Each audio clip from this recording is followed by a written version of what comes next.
Sarah were at our house Okay. I like Thursday strong night, coffee. and then If I'm Amy, going, her mom, I picked mean, them up it could Friday be dark and for rich, and Chris. then I like a little bit of cream. Mom or dad. Yeah, I don't know why it's connected Pick to the my girls Gmail. up Just Friday. fine. I don't It know, won't it's connect funny. to Eventbrite or the And we'll get Zoom. her It doesn't Sunday. matter. Yeah, I You just- figure it out for next time. You have to 2 explain nights the without whole kids.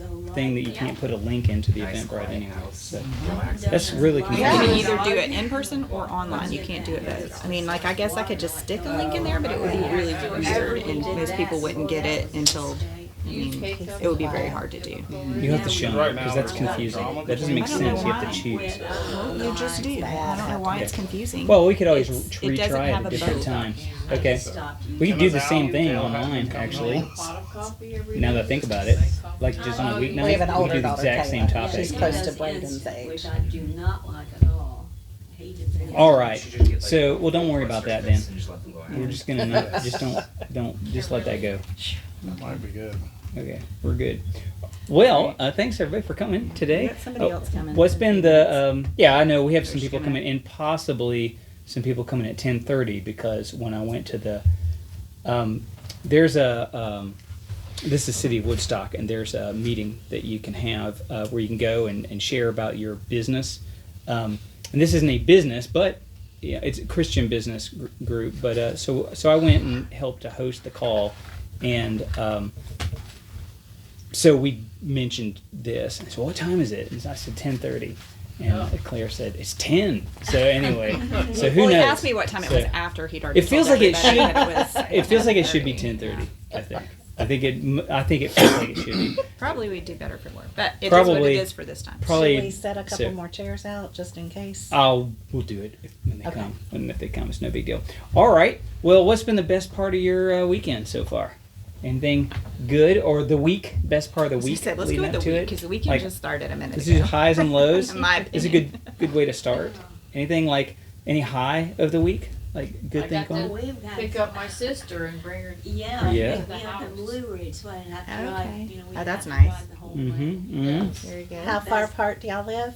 I live in East Tennessee and she lives on the other side of the world of Atlanta. It's about 3 hours. We're Yeah. about 3 hours Yeah. away. Yeah, 3 So hours, we yeah. meet sometimes in Blue Ridge. Yeah, Okay. my Hour and a husband half will drive each. me down. It's an hour and a half for us to get there, and then hour 15 for her Yeah. to come the other way, and makes it Yeah. easy. But considering, I mean, so many people live in other countries from Oh, their yeah. family. That's pretty close. Yeah. That's So, not bad. yeah, That's not bad. yeah, yeah. We had a high this week. My husband ran over this power cord that connected a house to the well. This starts to sound like it's a low that's It's said not. to be a high. It's Okay, This just is saying. a high. This is a high. Okay, okay. Because, and it was dark, and this happened right at 9 o'clock when it got dark, and the power cord got all wrapped up underneath the power mower, but didn't electrocute him or anything. And he came in the house all, you know, ejected, and I said, well, call this guy we know that helps us sometimes. I know it's 9 o'clock at night, and it's the middle of the week, and he's been working hard in the heat all day up in Knoxville or something. Oh, But there's. just call him, let him know somebody we just got come in. this problem. Okay, let's get another And, chair. um, Yeah. He Hey, come just- on in. Hey, Wayne. Come on in. How are you? You managed to get here at 10, even though I said 10:30 Wednesday. Oh, That's good. no, What do you want thank to you take? Maybe very much. I should turn it off, go Yeah, why don't you- Wherever. I'll sit here. Thank you. Thank you so much, Okay, sir. okay. That works. That works right there. And I'm going to go ahead and set out the other one for Chip and Mary Beth. How are you doing, Wayne? Maybe I'm you Wayne. come You're around Wayne. that I'm way. Kathy. That way. Kathy, nice to meet you. This is I'll try to give them a spot Judy, there. but she's That's Rob's right. mom. We're doing highs of the week. So, okay? Yeah. So anyway, after he ran over this big coaxial cable thing, that's huge, and didn't electrocute himself, he came in, and I said, well, call Alan, you know, just let him know we've done this, and the weekend comes around, he'll come maybe and help us. And so it's Thursday night, it's 9 o'clock, Alan had worked in Knoxville all day, he does outdoor work, builds decks and things. He'd come home, he'd eaten his dinner, he sat in his easy chair and was ready to just do nothing. And so when we called, he said, I will be right over. And he did. He came straight over with his truck, had all the kind of tools you need to do everything, to splice the cable. And he got all the wire out from underneath the mower and did everything. And didn't ask a penny for it because we paid him something, but he would have taken nothing. But the thing that was such a high is there just aren't people like that anymore. They just are not.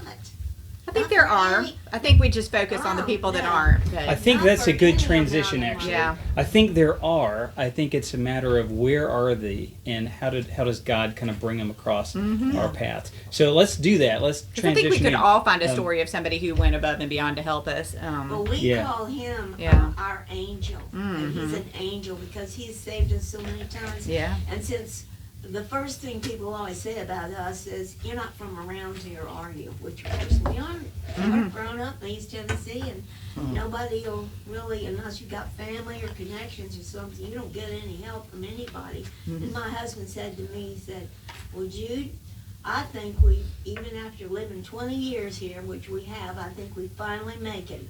When we can call up a neighbor and they come right over and fix it. Yeah, that's We true. are finally from here. Yeah, it could be. So sometimes to transition to what we're talking about today, sometimes I think God does put people in your paths to help you. And it's not something you could have planned. So Wayne Odom is here because I didn't know Wayne. But Claire and I were going to a worship service on Marietta Square. I had left my paid staff position at a church, and we had been considering doing this, and I had been giving myself a lot of reasons we shouldn't. And literally, we were walking to the worship. It was a multi-church worship service happening in the Strand, and I said, "Lord, I think I'm not going to do this. There's plenty. Nobody needs this." And I basically bumped into Daryl Price, who's from the Noonday Association, who I thought wouldn't even want to have anything to do with us since we weren't doing it out of the Baptist church that we were gonna launch it from, and he was just right there. I was so not prepared for him that I didn't even recognize him, even though I know him. Who is this person? I should know this person. And then he said, "Oh, Robin, how's that little startup thing you're doing? I hope you're doing it and all that." It was like right after I said, "We're not going to do this." And I said, "Well, we're getting our ideas together and everything." He said, "Where are you at?" I said, "You're Woodstock." He said, "Oh, well, you should talk to Wayne Odom. He knows everybody in Woodstock." And before I could even breathe, he had sent these texts and everything. So I say that to say that's why Wayne is here, and he does. He's a connector in Woodstock. So you'll get an idea of what we're doing, and you can tell people, hey, this is good or bad, which is great or stay away. So that's great. All right, so what we're talking about today is if you want to build a worthy life, what are some habits that you could build into your life? And if you don't want to, what are some habits you could build in? If you say, no, I don't want that. I want to have a really bad life. This is totally unpredictable. We're going to talk about that too. What might you do? So that's the intent for today. We are coming from the perspective of being Jesus followers. This is a Jesus follower community where we believe that God is real and Jesus, his Son, is real and active in our life. So it is all predicated on that. In fact, I would say everything we're going to talk about for this next hour, and it is a dialogue, so I'm going to ask a lot of questions. And so just talk in, because you know things we don't. But it's really predicated on Psalm 1 being a true statement that we can count on in our lives. So would someone read Psalm 1 and just find the most normal language translation you can. In other words, like if you like the Old English version or something, not for today. Just do something simple. You don't want it in Hebrew. No, not Hebrew today. Not Hebrew today. So somebody read Psalm 1, and let's just see what it seems to be saying. Go ahead. Yeah. How happy is the one who does not walk in the advice of the wicked, or stand in the pathways with sinners, or sit in the company of mockers. Instead, his delight is in the Lord's instructions, and he meditates on it day and night. He is like a tree planted beside flowing streams that bears its fruit in its season, and whose leaf does not wither. Whatever he does prospers. The wicked are not like this. Instead, they are like chaff that the wind blows away. Therefore, the wicked will not stand up in the judgment, nor sinners in the assembly of the righteous. For the Lord watches over the way of the righteous, but the way of the wicked leads to ruin.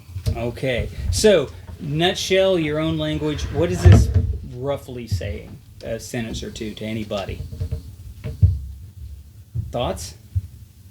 Well, to me, it sounds like if you do well in life, God will bless you. If you don't, He ain't gonna be too happy. Okay. Yeah, possibly. Yep, that may be. Yes. I'd say you are who you hang out with. Oh, that's interesting. That's actually one of our principles today. That's good. Yeah. Yeah, well, that is good. Yes, yes. Any other thoughts on that? Wow. Yeah, I think so. I mean, to me, it says God has a way of things that are going to work out well for you if you know them and do them.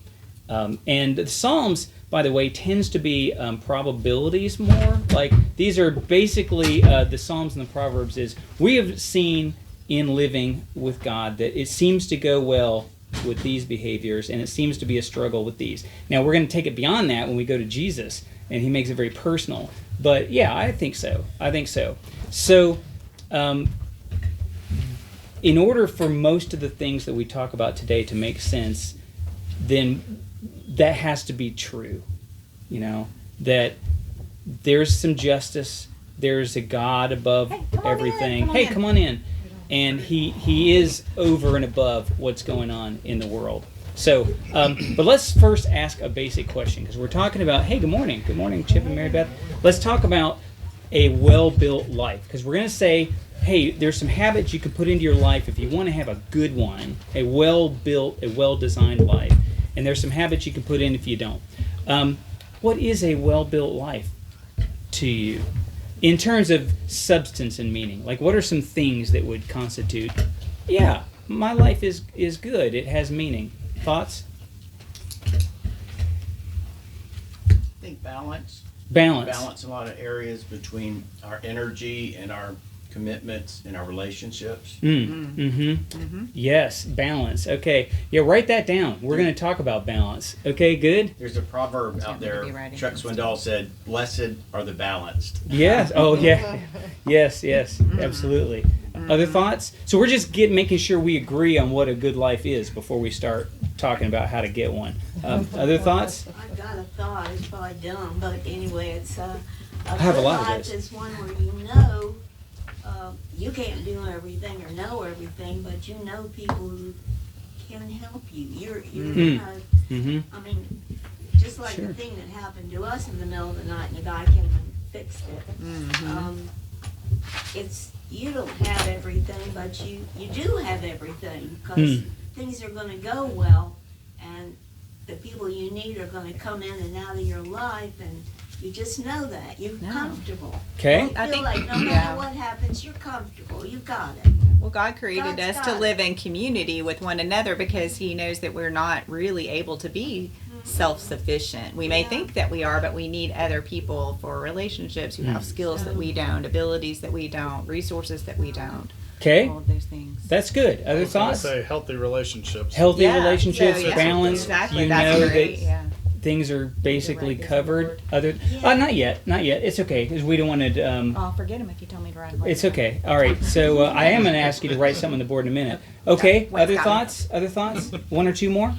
Yeah. Choosing to do the right thing. Choosing to do the right thing, and it is a choice. Choosing. Yeah. It is a choice. That's yeah. good. That's good. Yeah. All right. One more. And having the wisdom to know what is the right And thing. what is the right thing? Sometimes Yeah. it's not as easy as Wow. it should be. And that's why we started with Psalm 1. Yeah. Yeah. Okay, good. What else? One other? Any other thoughts? Like, what's a good life? Nobody's mentioned money yet. It's not bad to be able to pay your bills. Well, Yeah. know where money comes into this. I was just saying, it's interesting that nobody's mentioned money, power, fame, all those things. Nobody's mentioned that. Here's some thoughts. So I wrote this down.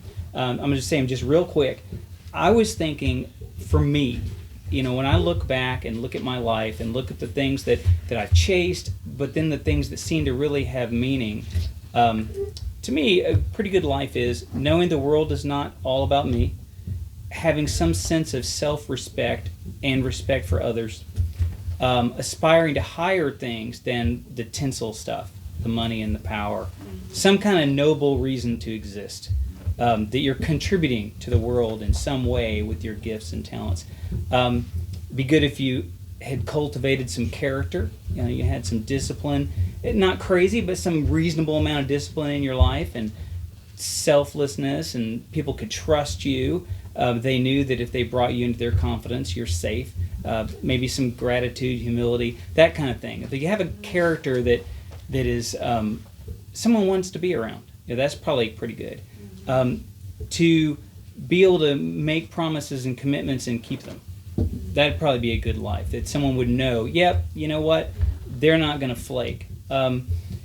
This is a hard one. To be able to water your own grass and be content with it, even while you're growing it, rather than always looking at everybody else's grass. Yeah, our neighbor, That's he's got hard. amazing grass. If we looked at Mr. Bob's grass, I mean, ours is just like We're surrounded the by worst. neighbors who have like the what do you? Yard of the month. Yeah. They had, the guys on the corner, they had yard of the month, Yeah. and then the next people got yard of the month, Yeah. and they were laughing. Like, oh, you guys are it's gonna go down the road. It's like, no, there's gonna be a hard stop at our house. Oh yeah, it did. Hard It stop, didn't and keep there going. was. It was literally they're passing the sign down. It stops. But our life can be that way too, right? Yeah. Looking at other people, because we could envy Mr. Bob. But Yeah. To be able to be a good caretaker of whatever's in our hands, to know that, you know what, if someone's trusting me with a person or a thing, it's in good hands. I can take care of it. To be able to make goals and work toward them. I mean, that's basically something. And But to be able to let them go to when you to let them realize that's- go too. Yeah, don't let them run you. When you find it may not Run be them. worth. When you hit Yeah. a hard stop, you just like life is like bumper cars, really. You go like you're going somewhere, hit against something, boom, you go this other way. Mhm. You don't sit there and moan about it. You just Seven go bumper this other cars way. is fun.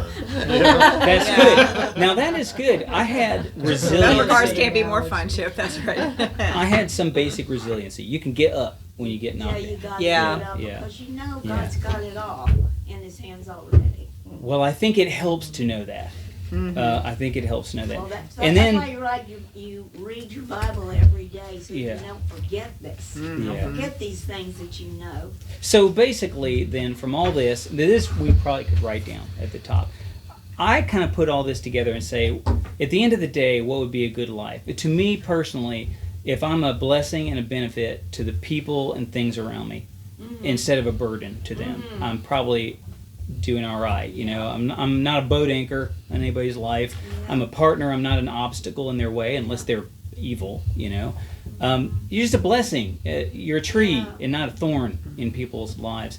And I'll tell you what made me think of that is that has, ever since I was a minister in any kind, that's been like my secret objective. Just try to be a benefit to their life, that they're better off because they knew you. And it's because I can look back on my life and see times when, because I didn't purposefully think that way. I was never a mean person or anything. I always cared about people, I can but verify that. because I didn't actively think about that, there probably are people in my life who were not better off, because maybe for a time it seemed like they were, but over the course of the time we were together, turn out, they might have been better off, not to have had me in their life. It only takes a few times when you say, I don't want that again. And so to me, that's a good life. You're a blessing and not a curse. Thoughts? Does that You seem could okay? Write that on the board, be a Yeah, tree, so not let's a do that. thorn. We're a tree, not a thorn. All right, so let's say we want to have a kind of life that we've all talked about. I'm going to send out these slides later, but I don't want to show them to you right now. I want to just have a chat. What are some habits, if we want to sort of maximize, no, let's go the other way. Let's say none of that sounds good. We want to minimize the chances of having any of the things we just talked about. What are some things we could do? I'm going to say some things and get your reaction to it. Like if we say, I don't want a life where people find me trustworthy. I don't want to be a benefit to other people. I don't want to have good friends, balance. What else is on there, Wayne, that we said? Yeah. Balance, healthy relationships, wisdom, noble reason to exist. Okay. Make promises. Okay. Yeah. No, good. Yeah. Yeah. So I don't want any of that. So number one, I was thinking there's 6 And it things I sounds could crazy to even hypothesize that, but I think there are people that you hear about that really do. They pursue such a self-centered life. They may not say it out loud that way, but Yeah. they operate that way. I'm playing a little. No one actively says I don't want these things, but I think But people do live if that you way do in what some we're going ways. to talk about, Yeah. you'll get that. That's what you'll get. So how about this? Lack any discipline whatsoever. Be totally lazy. How would that do as far as getting anywhere? What do you think? Thoughts? You think it takes some degree of discipline to live in this life? Okay. Okay. We're gonna attach Bible verses to the positive. We're just getting these out of the way. Okay. All right. So, but probably that would do it. That would help you to not get where you're trying to go. How about this? Never commit to anybody or anything. How would that be? How would that do? Don't be willing to commit because man, they might hurt you or whatever. I'm thinking of the people that say, when something needs to be done, I got that. And they know darn good and well they don't got that, and they're never going to got that, and they're not going to do it. What they've done is just get you out of their way. That's all they've done. That's I interesting. hate those people. That is it's funny you say that. I've had at least 4 in my career at Hewlett Packard of my own managers at whatever level I've been say to me at some point during a review, you are so easy to work with. You just do what you say. So You do Yeah. if you say it's do. done, it's done. And if there's trouble, you've told me. Right, you commit to it. What I think of is I knew a person who had said they were living with somebody for a long time. It was a person on one of my teams. And I said, well, why don't you get married to him? He said, no, we don't need to get married because we're committed. I said, oh, okay. Well, if you're committed, why don't you get married? Well, because if something goes wrong. Like, well, then you're not committed. so anyway, they got married. By the way. So what I did is Are they still together? yeah, They yeah. are. So I looked at they were young, and so I said, well, let me see her picture. This is after we knew each other a while. I built up some trust, and I'm looking at his picture, and I said, man, she is really pretty. And so I said to him, I said, he said, yeah. I said, man, I don't know. I might be worried that someone's going to take her away. So you think so? I don't know. I mean, she's really pretty, and everything you tell me says she's great. A week later, they're engaged. So anyway, there you go. All right. If you're just afraid of commitment your whole life, I mean, that'd be a really stressful life. not gonna Yes. lie. Yes. Yeah. Now there are reasons people can become afraid of commitment, don't you think? I mean, Yeah. reasonable. You get burned. Some very good reasons. Very good reasons. So it starts to. So the first habit is going to be really important for that, because, and we'll talk about it. But I think it's reasonable. I mean, some people do get burned a lot, and they say, I don't want. I'm afraid to commit to anything. All right. How about this? Number 3. Always please your flesh. Whatever you're craving, just do it right then. Oh, no. That would be like That's short term. doom. Okay. You've doomed Just yourself. follow whatever your cravings are. Use negative we see speech. messaging all the time that says, Yeah. do what makes you happy, Yeah. do what Yeah. you want to do what, Mm-hmm. things like that. And they make it sound like it's a good thing, but that's just pleasing. Oh, we should your write own these self. down. Let's write these down. So be lazy, don't commit, follow your flesh, because we want to compare this. How about this? Use negative talk all the time to yourself and to other people. Like just be negative all the time. Oh, that's bad. It is bad. Pollutes the air. Your I will brain. confess I have an inside voice that does this a lot. And at home, it comes out. So this is an area, we're not talking from perspective of perfection. None of us. We probably all have one of these that we struggle with. I'm just being honest. This one is a tough one. How about this? Make a lifestyle of coveting other things. Uh-oh. You know, Wait, what is that? Oh, wait, negative. negative speech. I missed Yeah. that one. Yeah, negative speech. Maybe grass is greener. Constantly looking around going, look what they have, look what they Yes, have, all look what that they have. does is make you unhappy. you're so unhappy. Yeah. You want everything everybody else has got. You kind of Speech. That's Keep talking, good. I'm not asking. You think about like God's 10 Commandments. You know, there are people who say, "Gosh, He's got so many rules." He's got like 5 things outside of the first 2. Remember, I made you. Don't put anything above me. You know. Yeah. But then when it comes down to people, it's basically don't steal other people's stuff.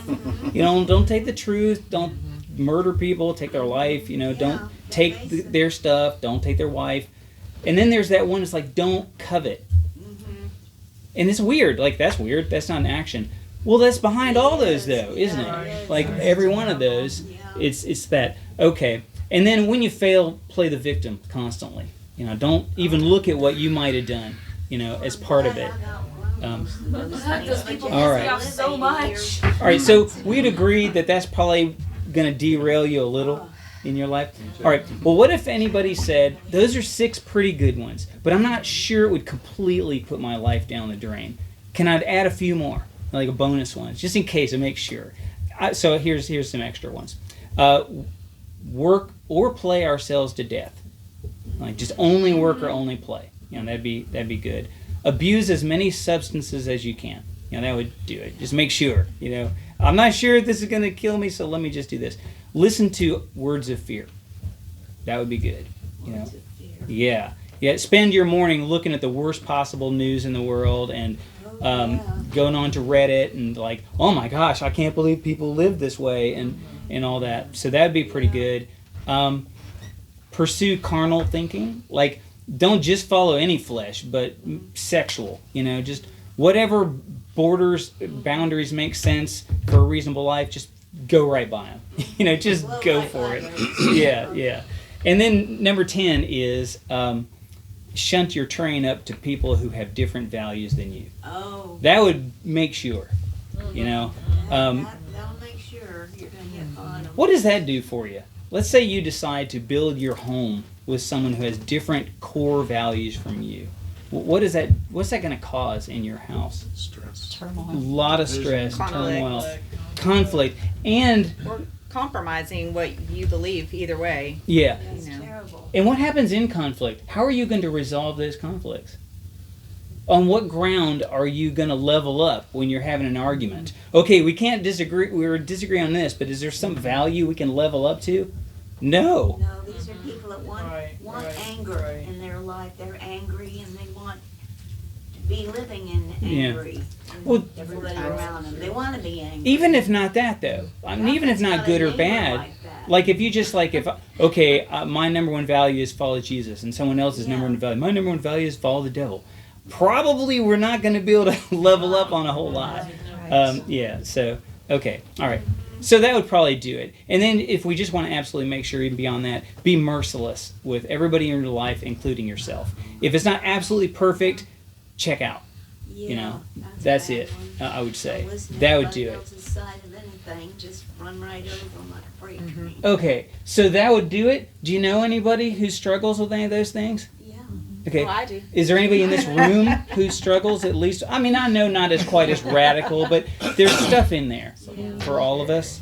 Yeah. All right. Well, what if we wanted to go the other way? What if we say, you know what, I would like to have the kind of life we talked about before. I'd like to be a benefit and a blessing. And I'll sort of experience life as a blessing. All right, so here we go. Let's talk about 7 things. And we're going to have Bible verses for these. Genesis 1:1. Who will look that up and read it? Okay. Probably you should be able to just say it. Most people. At least in the first sentence. In the beginning. Okay, go ahead, Wayne. No, y'all go ahead, because I can't say it without, y'all go ahead. Genesis 1:1. Oh, we put me on the spot. Oh, okay. What is it? In the Genesis beginning, 1. God created the heavens and the earth. Okay, I was right. So I would say, that's right. How about Romans 1:20? Someone look that up. God's- Probably, chances are you don't know that one off the top of your head. So someone look up Romans 1:20. All right, this is our first habit to cultivate. Romans 1:20. I'll take that one since I couldn't do the. There you go. Okay, All right, but let me look up Romans real quick. What verse? 1:20. 20. Hopefully. Sometimes I get it wrong and it's something weird, but let's hope I got it right. It's starting with creation. Yeah. Okay. All right. My eyes, okay. 19 and 20. For since the creation of the world, God's invisible qualities, his eternal power and divine nature have been clearly seen, being understood from what has been made, so that people are without excuse. Okay. So, habit number 1. Stop, look around, look inside, and think. There is a creator, and it's God. He is evidently there. I mean, the evidence is there to me. That's the first habit. All right, we've got a lot of stuff we're worried about. We got a lot of stuff we're pursuing. Just stop and think for a minute and look around. Let's talk about this for a second and why I would say this. Now, it's in the Bible, and Paul said it. Look around. I mean, you could see God's finger in his creation. Now, there are obviously people who say, no, you can't. Crazy. You know? I think it's interesting, like, But what are some reasons There's- people would give? well, there's scientific studies that show that being out in nature, being in the trees, being near, water, things like that, will ease your stress, will calm you down, improve your mental health. And to me, I mean, that's definitely true for me. That's the place that I can feel closest to God and worship Him the most, is when I'm out in nature, when I'm in the mountains, by a little rushing stream, when I'm seeing, the majesty of the things God created. And I think that just that scientific studies about our mental health and being outdoors kind of shows that we have this internal sense that God created all this, and He is bigger than us, and He cares for us, and He has provided all of these things. Okay, fair enough. Yeah, I think so. Oops, think. Stop, get out of your head and just be aware. Yeah. So I do. So late at night, you ever just like ask yourself questions about things, about how the world works? So here's some things that I tend to ask myself. I just wrote it down. What are the things I tend to ask about this idea about God being a reality? Because some of us have studied this stuff most of our whole lives and trying to see what the answers are. Usually in the middle of the night. Why do things seem like they're designed? That's the first question. They do sort of seem like it. They seem like there's some design in what's going on.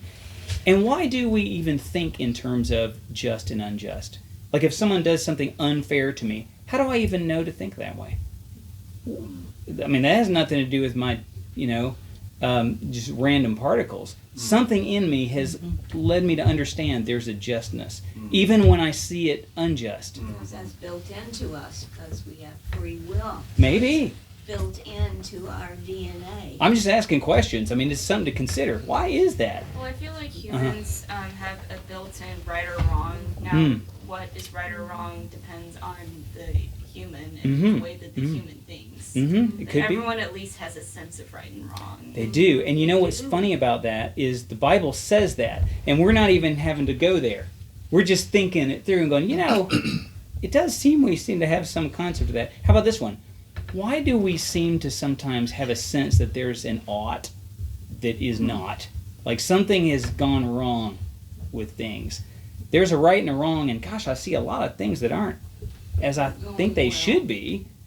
Even simple things like, why is it that the animals have to eat each other? And why is all that going on, It doesn't seem right. Right? And the Bible explains it. So, yeah, it wasn't like that. But we don't have to have that to see. We all have these questions, why do bad things happen? But then that leads to believe, well, what is bad, and why do we have a sense of bad? And there are some people who would say, well, this proves that the Bible is nothing true. And yet it's the only thing that has an answer for this. Really? It says, yeah, there's a reason you notice this. How about this? How about the fact that the Bible gives an origin for humans that says how and why we exist? I don't know of another book on religion that does that, or even science. Why do we exist? And it's actually relatively normal and restrained. There's the snake and all that stuff, but think about it. Do you know any other origins of humans?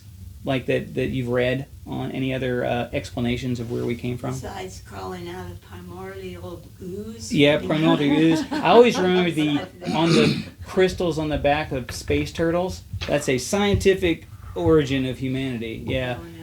Or the plot of a bad Japanese movie. Yeah. Or these like god creatures were like making out under the ocean, and it created like weird stuff. And yet the Bible just says God made creatures and the sea and the lake. It's very normal, you know. That's because he wanted to. It's restrained. How about this? Why would the writers of the Bible have included a genealogy that can be followed and proven wrong? It yet hasn't been. Why would they do that? I mean, they write it, and you can see how long history was from such and such and such as this. Why would you do that? I don't know. Nobody else does that. That's strange. How about this? Have you ever thought about how self-effacing the biblical history is to the people who wrote it? Is that normal or abnormal? That when you write your own history, you make yourself the bad person? You know any history where governments do that? Make yourself look bad. A lot of Right. cultures erase anything, any defeats, anything that makes them look bad, anything like that. They don't record it and write it down for posterity. Yeah, we tend to be the hero of our narrative. Everyone and everything. Yeah, Egyptians would completely Yeah, wipe out yeah. everything that happened before, and try to Yeah. So just retcon it. these are just Right, general. These yeah. are just interesting questions. Okay, why does things seem to be designed? There seems to be a right and wrong, and I seem to have some inherent sense that something's not as it should be. Here's this book that explains the origin of things in a way that's much more normal than any other way, and it's got this genealogy that is just right out there to be proved or disproved. It's self-effacing. I mean, makes the heroes look bad. It tells you this Yeah. is a book of truth. And then it's got, well, maybe It's just truth is in there. it's certainly worth considering. And then you got this God in here who's unlike any other God I've ever seen. I mean, he like leaves his throne and comes down and lives like us, not like the Greek gods to make out with somebody. I mean, he like sacrificially lives, for us. He died for us. Then there's this weird empty tomb thing. People who died for nothing to gain. What in the world is that?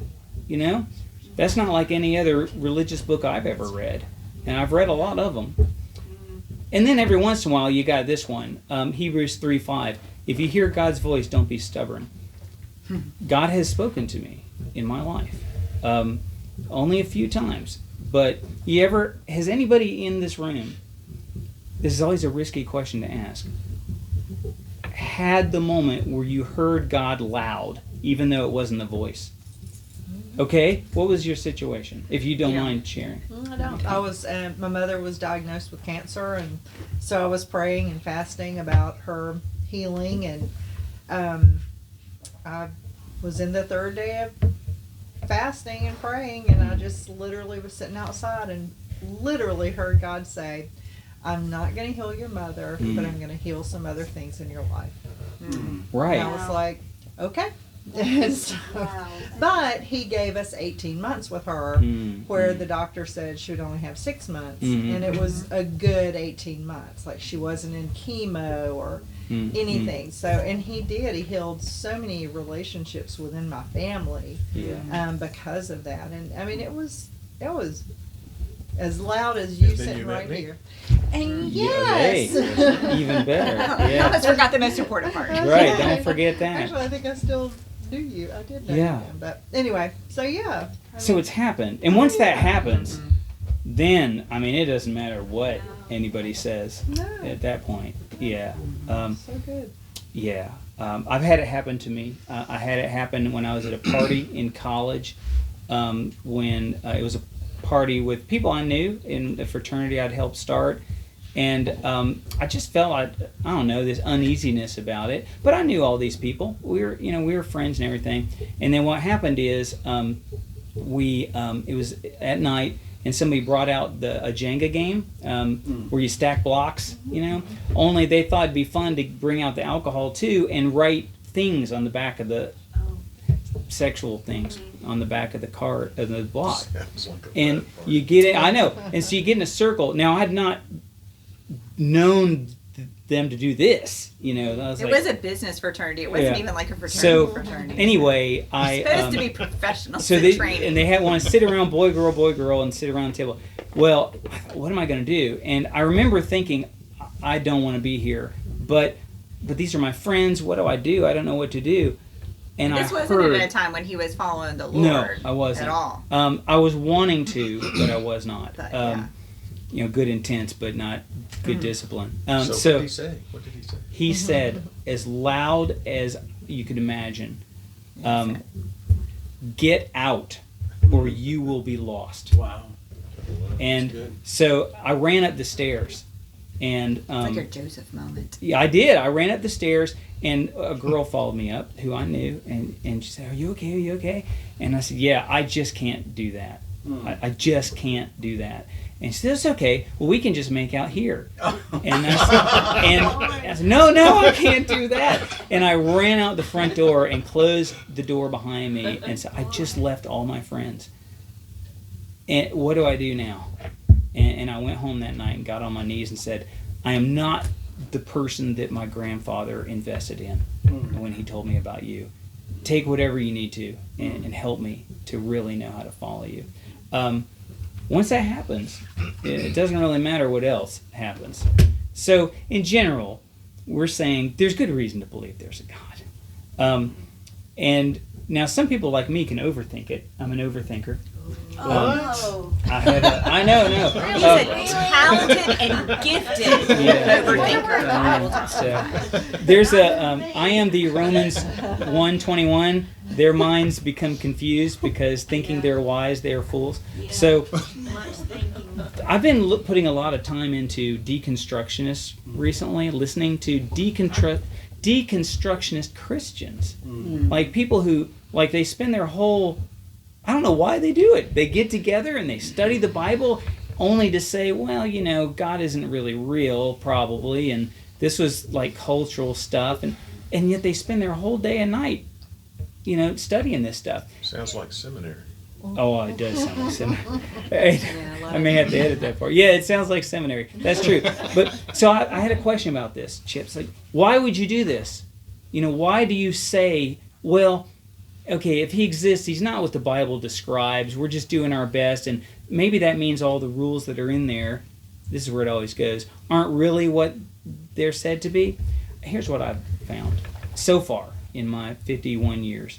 It seems like every time somebody comes out to prove that God is not real, or he is, but it's not quite what the Bible says it is, you can almost guarantee you're going to hear in the next few minutes the thing they're trying to get away with. That the Bible says don't do this, I want to do it, so I'm going to say, I mean, it's almost, if you think that way, the next time you listen to these things, I'm only sharing this to say, if it sounds like a good argument, just wait the 5 minutes until you hear what they're trying to get away with. And you say, well, okay, well, no wonder they want to feel this way. We always want to be the hero of our own story. I don't want So we this have to bad thing manipulate that I'm everything doing make to us look somebody good. to be bad. And But this that's says the it's world hurting we're them. living in right now is Yeah. that sin is darkness, and we're told that Jesus is the light. So we Yeah. want to be in. We don't want to be in darkness anymore. So that's what people are doing now is they're becoming their own truth and trying to make that sin be light and, Right. and be normal, I and think it's for fair. us to be desensitized to what's right or wrong. People talking the profanity that we hear all the time, and then sexuality and things that common sense tells you there is a male and a female, but that's biology. I mean, it's not religion, but Right. now Yeah. it's not. You can be a cat, you can be all these other things. So Yeah. we're redefining what truth is. Because we want it to be, we want to come out of the dark. We want to be normal. We don't want to say what we know internally is wrong. Because I believe if people really think, they know deep down that what they're doing, they're struggling. It is a mental illness that they're struggling with, and instead of people continuing to add to their lie, which is what we're doing by not stopping it and calling sin what it is sin. Yeah. I actually Yeah. have a story regarding that. Something that happened recently. With God talking to me. Yeah. So, one of my very good friends that I made this year decided she didn't want to be friends with me anymore because of my values. It hurt, especially considering she told me while I was talking to my bestie's parents. But, I mean, something inside me told me just like, you don't need her anymore. And quite frankly, I mean, I don't, because she would constantly, like, she was nice to me most of the time, but then, like, as soon as I said something against, or, like, if I ever said something against her, she would quite literally twist my words to make me sound like I was against gay people, I was against trans people, I was ableist, even though I could be classified as disabled, but that's besides the point. And just all sorts of things. And so I was driving home, a little upset, listening to metal as I usually do. But then the song titles were stuff like Let It Go, and just stuff like that. And I was just like, okay, yeah, you're I'm right. hearing you, God, huh? That's good. That's good. Yeah, no, really. God, And not you to didn't mention, speak she like through sent me metal. like a whole paragraph long breakup text as though we were like dating or something. Like, Yeah. Breakup text. girlfriend, Yeah. was that really necessary? So I just like went home and just typed okay. Yeah. Like, girl, Fair enough. if I said anything else, she'd just be more mad at me. All right. So Yeah. we're spending a good minute of time on this one because it informs all the rest. You know, if that's true, think there's a God, then the rest is going to make sense. If not, it's probably not going to make sense. All right, number 2, stand up straight. You bear God's image. All right, that is the rest of Genesis 1. Let us make man in our own image. You have God's image in you. Stand up straight. And I would say there's a B, and put your eyes up. So does everybody else. So what are some ways that we can treat ourselves like we are valuable? Like just take care of ourselves, like our bodies, our minds, our spirit. Any ideas on ways we can help ourselves stand up? Like just your body. What are some ways you can take care of your body? Get plenty of sleep. Get sleep, Get okay? plenty of it. Other thoughts? Run so that Eat you're all healthy. broken. Eat healthy. Yeah. And what is eating healthy? What does that mean? Collard greens and sweet potatoes. You know what I'm going to say because you heard me say it the other day. There's a lot of like God's chicken. complex diets, and you can do that. There is a way that is simple, and I found it to work relatively well for me. I mean, it's not the most extreme diet in the world, but just have a colorful plate, and it's probably all right. You know, as long as it's not Skittles. You know, as long as your plate has different colors on it, it's probably pretty healthy. You probably got your carbs and your meat and your vegetables and fruits and stuff. Yeah, that's not out of the Bible. That's actually out of an old samurai warrior scroll. Is when you're out in the plains and you just try to get some stuff that's going to give you a colorful plate. Sleep, eat well. Anything else good for your body? Maybe Exercise. exercise. Yeah, and what's reasonable for exercise? Would you say At least 30 minutes a day, I would say. doing something? Try to do something every day. Something Yeah. to get you breathing. Yeah.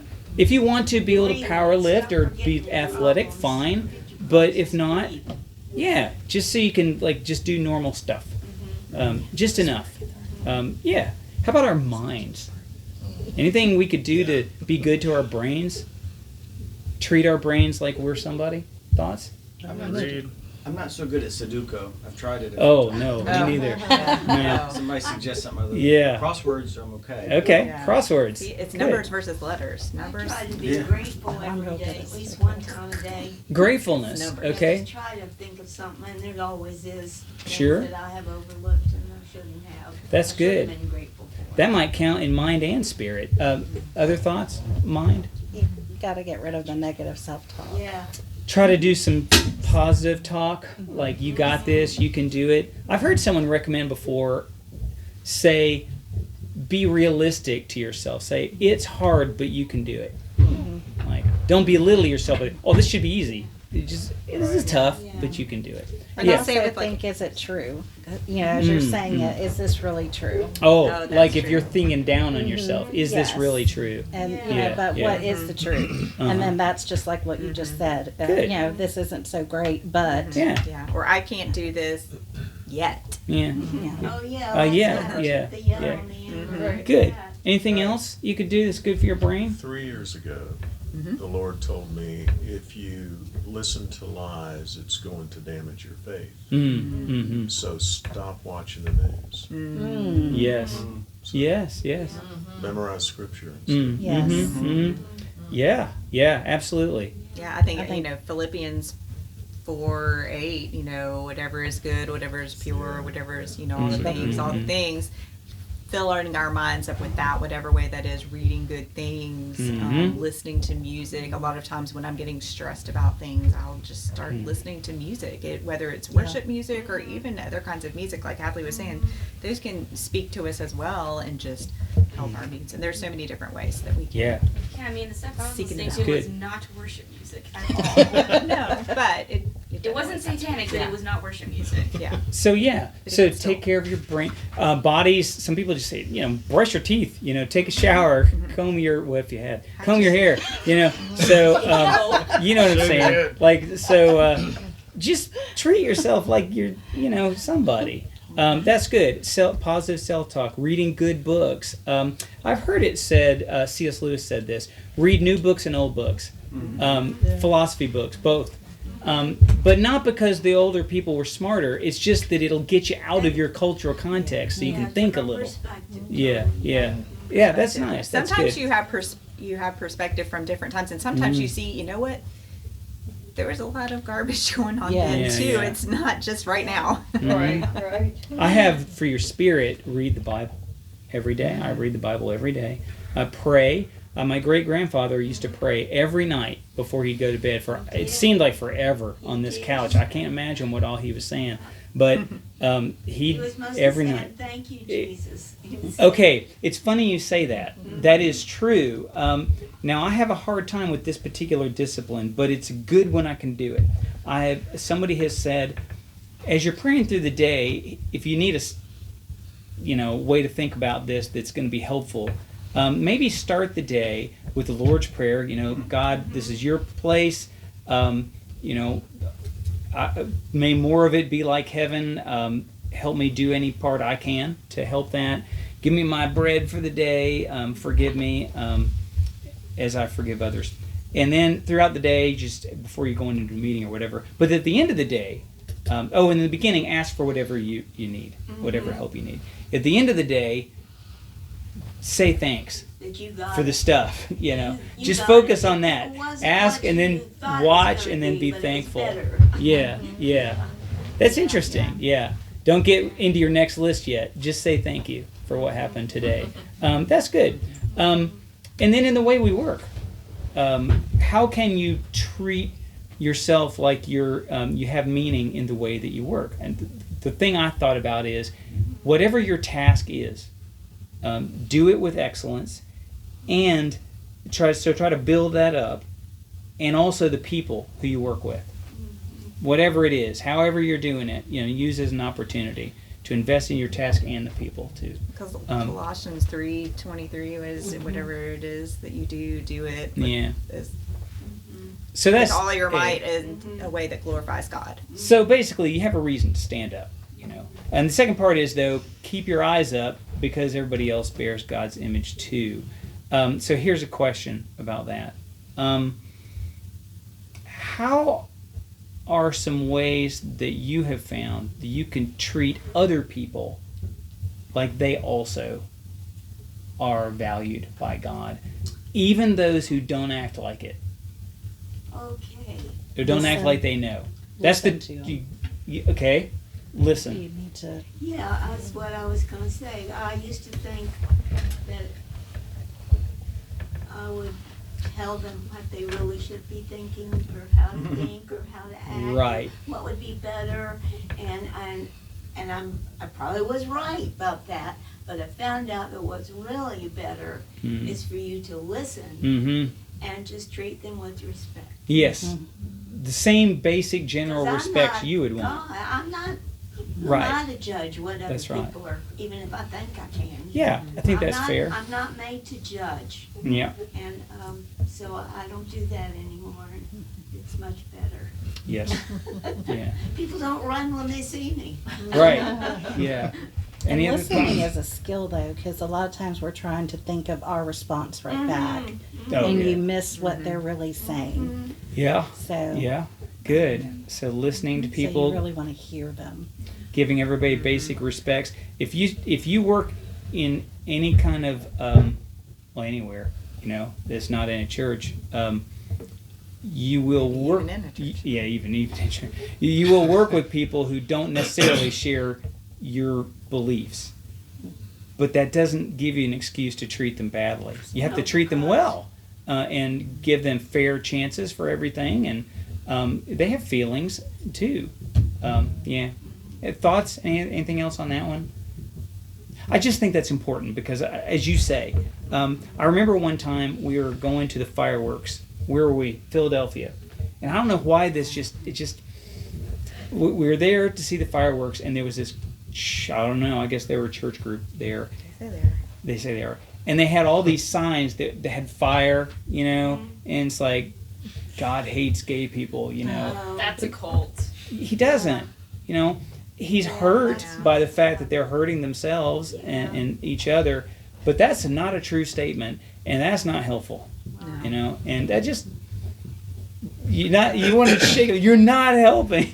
Yeah, no, God is So- love, and they go to vacation Bible Yes. school and learn that. God has He's not standards, hate. He's but he love. doesn't hate, and that's not going to help. That's not going to start a conversation with anybody. All right, Good number one. 3. All right, so stand up straight, Okay, we did and just that. remember other people deserve to too. The mission work that Claire works for, I'm sorry, I'm going to go a little over, but Mission 127, the company you work for, their whole thing is to going beyond just general niceties, like talking to the checkout person, asking them what their life is like and stuff, helping them stand up straight. They go out of their way to do what they call not giving people handouts, but giving them hand-ups. What is that? What is that? What do they mean by that? They Teach a man to fish. Well, Yeah. they do. They try to, they starting with children They're in not the judging. communities. Yeah.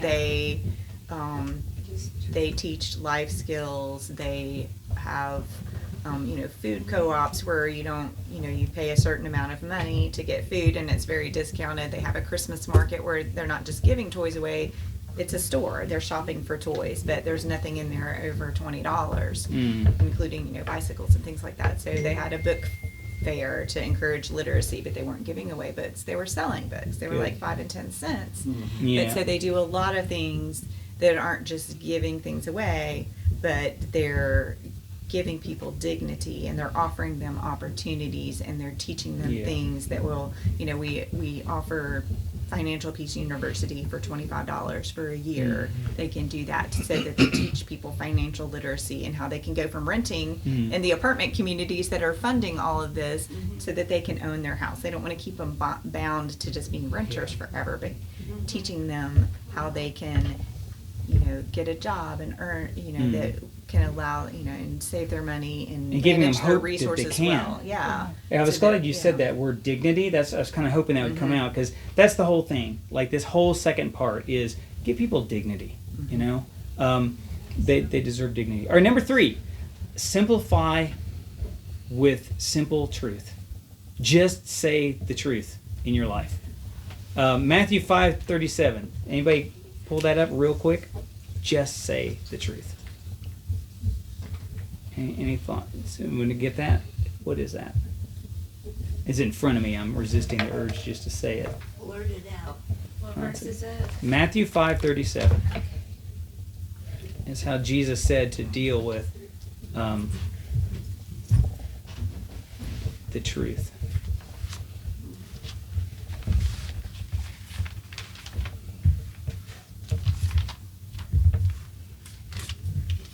Dad, I will never forget the art you drew for this verse. Oh yeah, yeah. Yeah. You have to tell. What was it? It was the ninja who didn't cross the road and the ninja who did, and the one who got crushed by the bus who said maybe. Oh yeah, I forgot about that. Yeah, okay. All right. So what's the verse? What's the verse? Wow, I forgot about that. Yeah. It never has left my brain. Okay.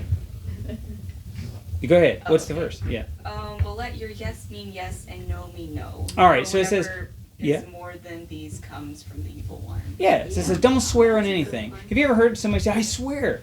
You know they're lying to you. It's like, don't swear. Just say what's true. Yeah. Period. And then live up to what you said. And then live up to it. People won't question you, and you won't have to be constantly, I will, I promise, because they'll know if you say yes, Yeah. then you mean yes, because your actions have always proven that to be true. What are some benefits to that for you? Just saying, that people know when you say something, it is. It's trustworthy. Yeah, it's trustworthy. People like you. They'll like you. Yeah. You don't have to remember what lie you have to cover with the next day. It's less exhausting for sure. Yeah. And they want to be around you. Yeah. Now, we're not talking about when people will say, I'm just saying the truth, and you say something hurtful and awful. I'm not talking about that. That goes back to the last thing that we were talking Yeah, about. yeah. That's just being rude. Yeah, that's just being rude. Judgmentally. Yeah. Okay, good. So far we got, there's a God, stand up straight, tell the truth. And number 4, build and nurture what's right in front of you and work out from there. Uplift. That's how to build a life. 1 Peter 2, I'm just going to read it. Care for the flock that God has entrusted to you. Watch over it willingly, not for what you will get out of it, but because you're eager to serve God. And then Stewardship. right before that, each has received a gift. Use it to serve one another as good stewards of God's grace. That's a good life building principle. Yeah, that goes with the not coveting. And you want to build a life. So begin to nurture the small things. Don't know what you've been given and what you have. Yeah, and I'm thinking too. So we're gonna draw something real quick called a concentric, like. So you know what that is right away as soon as I say that. There's priorities in life that God has given you. Just nurture what's in front of you, yeah, and grow out from there. So let's make the circle. So you put God in the middle, you know, then your spouse, your kids, okay, and family. Then what after that? Then everything else, and then your neighbors, friends, work. You know, you could debate those two, but the point is there's priorities. You know, and if you live by those priorities, it helps you make decisions because some things are pre-decided. We tend to grasp for stuff a lot in this life. I mean, I do. You know, I want to be at that level. I want to be at that level. I think I am finding that you have a better life if you focus on stewarding well. If remember, there is a God. He is the landlord. We're the tenants, and He gives us things to steward. And do a good job. And then, if there's an opportunity that is a good one to enlarge, don't leave behind what you were doing. You know, don't drop them off to get to the next thing. A lot of times you find out that bigger blessing is less than the lesser one. You know, you missed what really counted, reaching. What I mean by that is, I could name dozens of people, and I'll have to cut this part off, in my workplace, as I have worked with executives for 28 years who begin one by one to lose their ring fingers as they just The ring on died their fingers, not their for their little company. fingers. No, you see it. They're going away, and they're going away as they're moving up.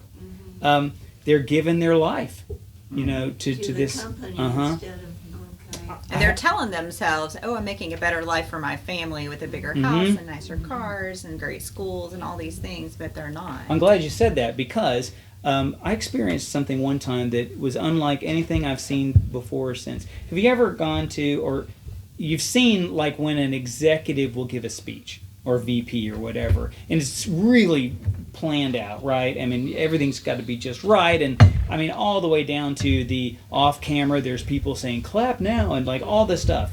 So this is one of those environments that was going on, and the person was on the platform, and I knew him, and he started talking about his vision for the organization. He had just been named as the whatever, you know. Grand High Pooh. Yeah, and then all of a sudden he broke down and started crying.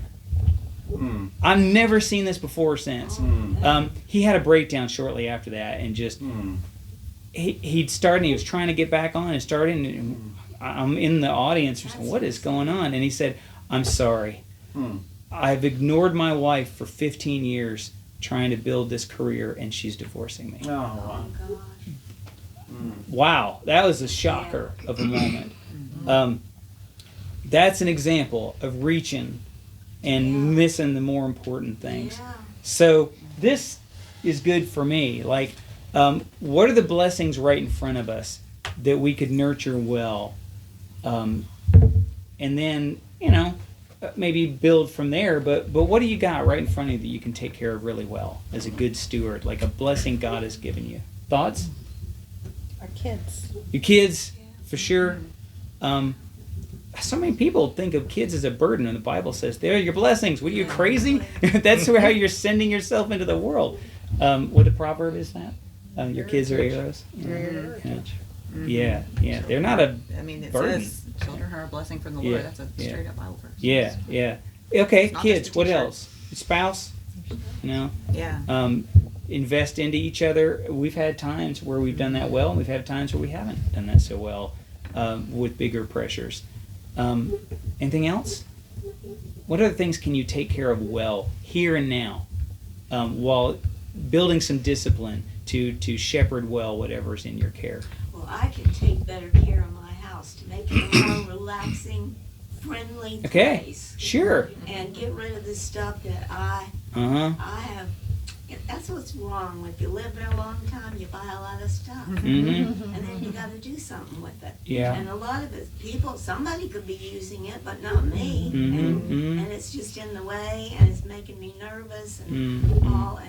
And that's something I can handle. I can work on that. Yeah, that's good. What else? Anything else? I think in my car, I could clean it better. You know, so take care of it. You know. I was gonna, along with just everything that God's given us physically. Yeah. Yeah, because we need to nurture our relationships, as we talked about with that. But there's also things that have been entrusted to us that are not. We don't want to prioritize things over people, certainly, but we do need to take care and Be good stewards. be good stewards of whatever it is. Yeah. Take care of the earth that God has given us, and Just don't put it above the other stuff. Yeah. Before social media, this is before that, so there wasn't quite the pressure, but I had a cartoon, the comic strip that I would publish. And it was a, like sadly remember. Yeah, she remembered it. And I enjoyed doing that it. was for martial arts. It was, I did it for that Yeah. too. But I had like an online comic book, a comic strip, and it was like just to make you feel better about the day, and it was like cute and funny, and I'd have a Bible verse with it. Well, I never made anything for it, but I had like 1 million subscribers, like from all over. It's like 200 countries. I looked one time. I was like, wow, this is crazy. Well, I stopped doing it when I started being a youth minister because I didn't have time to do both, you know. And there's like 15 kids in the room. But So do you minister to 2 million or 50? well, I don't know them, and they don't know me. But I can invest into these. And so I made that trade-off. Go, this is a better investment. And you know what's going to happen is I may not see it. I may not see the 2 million. Oh, right. But as you invest in them, and they go places you didn't, then your influence does go with them.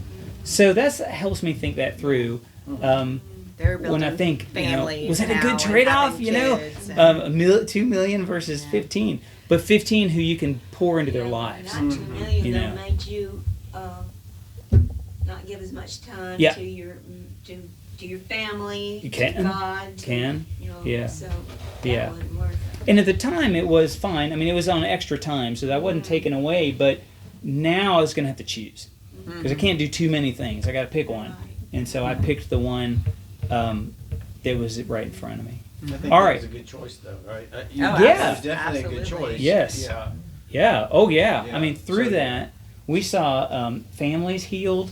We saw at least 3 people from that group became like ministers and worked for the Lord, and like there was a lot of good stuff A lot of that good happened stuff. there. So you're saying even though the numbers logically it might have looked one way, Yes. spiritually you were looking at a Yeah. better return on investment you Yeah. couldn't see that didn't see. Yeah, I think so. I think don't. so. No, I think Yeah. that's the right way. to look Jesus at it. shows us that example of Yeah, investing you into definitely people do. that are right around us. I mean, yeah, there were times where he spoke to large crowds, but the people that he invested in the most were his 12 disciples, and then out of the 12 disciples, there were 3 that he kind of invested in even more. So he kept very small circles. But from the investment he had in those small circles, we're all sitting here Yeah. today, and we know who he is and what he did and what he is all about. So I think that's always a good model to not be too distracted by the multitudes. Yeah, All right. well, you know that God puts specific people in your path for specific reasons, and those are the ones you're supposed to be investing in. Here's the perfect transition, by the way. Number 5, trade fear and anxiety for trust and great expectations. Trade your fear and anxiety for trust and great expectations. This one is where Jesus becomes very real. You know, when you put Jesus in, when you acknowledge who he is, it's not what do you call it? I can't remember how to say it wrong, but there's a way to say it wrong. But he is God, whether you acknowledge it or not. Yeah. Just acknowledging it. You are. Then he's over your life. Matthew 6:33 is, and it kind of goes up to it. Stop worrying about everything. Don't worry about what you're going to have to eat and drink and wear. People who don't have me worry about that stuff. You focus on the kingdom of God, and I'll handle it. And the way I think of it is that you focus on being a good steward of who he's put in front of you and putting his values in your life and in them, and work. I mean, don't be lazy, and you'll be okay. Yeah. Yes. So look not only on your own things, but also on the things of others. Yes. What's a way that you apply that in your life, Chip? Oh, care about the things of others and be interested in what is going on with them and not so focused on yourself. And Mm-hmm. Mm-hmm. put other people's welfare ahead of your own. Mm. Lay down your life for others. Mm-hmm. Mm-hmm. All the things that Jesus did. It's like All the things that that little Jesus thing you did. learn in Vacation Bible School: joy, Jesus, others, yourself. You're last. You know, you're supposed to be doing those, and then you're last. Mm. Yeah. Mm. Yeah. It's, you said a magic word there. I hadn't thought of this a long time, but when Claire and I were, we were closing in on 40 when we were youth ministers, and so I thought, man, you know, I was nerdy in high school. How are we going to be popular, you know, with teenagers now? I wasn't popular when I was a teenager. uh, There's no way I was going to be. Well, it worked out because you know how God goes ahead of you. I mean, we couldn't have asked for a better, perfect for us group of they were all strange so kids awkward. who were amazing. But someone told me, don't be interesting, be interested. Yes. And that did it. There you go. Yeah, that did it. Oh, yeah. And I remember there was yeah. one of the moms said, "Thank you so much for listening to Sam." Yeah, yeah, yeah. I never knew what Sam was talking about. He was talking about all these video games that he played. I didn't have a clue. But I would just listen and I would ask questions about it. And, That's good. you know, he appreciated his parents saw that I cared about Sam. Not because I knew anything in the world about the video games, but because I just listened and I would take the time. And I think that we can do that with anybody. And you see that. You see that at the checkout clerk at the Walmart. Mhm. You know, hey, what do you do when you're not at Walmart? How's your day going? And ask specific questions. And they'll just start. I've learned things I never people wanted to know about people. People are And just waiting. Yes. Yeah. Waiting. Did you and show you words just care? come busting Yeah. out, and all you do is say, "Gosh, we're having a nice day here today, aren't we?" Next thing you know, everything detail their life. And Yes. everything else. Yes, yes. Yeah. Claire, I It's think the hard key to was you wait. asking questions. Yeah. Yeah. Because that showed that you heard him. Yeah. Yes. Because if you just listen but don't interact, Yeah. it's Yeah. pointless. That's good questions. You know. Can you speak to more about the trust and great expectations, what you mean by that. Yeah, what I mean by that is, and this is the hardest one for me, because I actually forgot when I was running through it. It was like, I know there was another one. Yeah, he's And it's telling like, the don't worry. list last Oh, night. that would be it. Yeah, I can't even remember that. I'm the really huge warrior. So It's part of his overthinking. every and time we have a feeds into corporate his reshuffle, which is like 5 times a year, I'm worried. This is it. The shoe's going to fall now. The shoe's going to fall now. The shoe's going to fall. And yet, We're going to be homeless. Claire by will the have end to of the remind year. me, the shoe has never fallen. Mm-hmm. Amen. If you prayed and do what the Lord said, it'll be okay. It's going to be all right. Even if the shoe does fall Yeah, and they let you go, it'll be it'll still be okay. even if. I've It's heard. a sin to have Yeah. prayed about something and then not really believe you're going to get it, because you're not going to get it then. I've heard someone say, who is like doesn't believe in God. Well, if we said earlier, if you look around, I mean, doesn't it make sense? I heard him say, if I look around, what would I expect to see if there was no God? Just what I see. It's like, no, that's not what I see. Jesus answers that question. You will have trouble in this world, but I'm above it. And that's what I see. Yep, it's a dog-eat-dog world, no doubt. Thorns everywhere. It's not as it should be. And yet, you do all the crazy stuff that Jesus says to do in that Sermon on the Mount. I mean, that is a scary thing to do. All these things, serve people, don't butt in front of the line, and all those things. And you focus on me and Put others first. Put others That's first, so- and you do well by them, and trust me, and it's going to be okay. And it is. And it's very strange. But it's only God working. And that doesn't mean that you'll get every promotion. No. And it doesn't mean Nope. that you're going to be Been the head of passed your over company. It Yeah. doesn't mean that your life will be easy and perfect. It doesn't mean that you'll never have hardships. But it just means that you trust God to give you exactly what you need. Right. Give us this day our daily bread. You'll have what you need to eat. You'll have, Yeah. what we need. What we need is so much less than what we want or Yeah. what a lot of times we think we need. We're going to do 6 and 7 really quick because we're going way over. But Okay. yeah, you don't always get everything you wanted, but sometimes you find out actually it was better off. Only last year, I was on the cusp for being promoted to the next level at my company, and instead, a reorg happened, and somebody just kind of picked somebody from the outside and put them there, who I ended up working for, and then that person got let go. And so if I had gotten it, 3 months, then that would have been less me. than. Yeah. So it turns out, you know what? Yeah. Because they didn't want that role. Like they just did it off. So That function. you got to trust even in those moments. Something that helps me in this is I think about David. I don't know why this has always resonated with me, but the story in Sunday school you get is this little boy who defeated this giant, right? It's like, wow, it's a miracle. And it was miraculous what he did. But I don't think it was quite the way it's painted, where this boy who's not prepared in any way for this just went out there and just bam. Yeah. Well, what did God do to prepare David for that moment when he was on the stage before that? Any memories? Lions and bears. Yeah, Lions he's and fighting tigers and lions and bears bears, online. and he's caring for sheep. He's going to be caring for a kingdom. Like, he built him up. Yeah.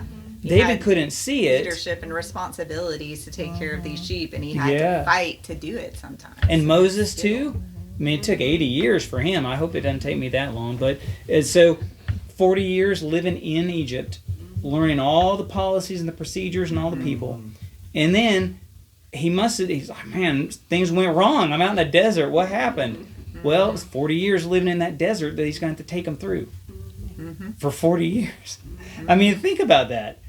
He was prepared. He just didn't know it. Doesn't look like it sometimes. I say that to say what Paul said. Don't be anxious about things. Pray to God about what you need and be thankful to Him about what He's done. I'm not saying that as an expert. I'm saying that as someone who literally has that on my wall downstairs. Stop it. You're being anxious. The shoe It's has wrong. not fallen. Pray and be thankful. we're not alone in that. So many of the Psalms are like, look at what the Lord has done. Look at how he has brought the children of Israel through this, and he will bring us through now. And so God knows we need those reminders, and we need to continually remember not only what God did historically in the Bible, but then what God has done for us as well. And think about it, critically, because sometimes we think, oh, nothing's going right. But if you start to think about specific examples of where God has shown up and shown out, and where he has really proven himself to be faithful, maybe not in the way you were expecting or even in the way you were wanting, but he is there and he is faithful. Yes. All right, number 6. Actually, I put it as number 7. It's number 6. So sorry. It's okay. 6, 7. Run with others who are running your kind of race. Be around people with your values. 1 Corinthians 15. Don't let anybody lead you astray. Bad company corrupts good morals. Right? Hebrews 10:24. Let us consider how we can spur one another toward love and good deeds. Yeah. That's actually what we're doing. That's what we're trying to build here is let's cut through all this stuff and just what's it really get down to? People who follow Jesus and are going to help each other do it. That's what we're trying to build. Because this is it helps me. And when I'm around other people, because as you said, gosh, there's no one like that who's helping out. But if you take the time to find people with your values, it helps to go, you know what, I'm not the only one trying to do this. There's other people. And then you can talk to people and share things like, I get really anxious sometimes. I know it's not good, but what helps you? That kind of thing. And you're going to get different advice than you would from them over there. So I find it helpful. Has anybody found that to be helpful? Is there a time it was helpful to you that you were around someone else who believes in Jesus when you were going through a hard time? I like my Sunday school class. It's wonderful. It's just the ladies, and we just talk. And we always talk, about what we're going through and what we think and what we were tempted to do, but we didn't do it. And other people will say, well, that's I didn't fall off of that track either. So their experience. And so Sunday school is a wonderful thing. It helps you stay on track. Yeah, I think so. You talk about daily things that have happened.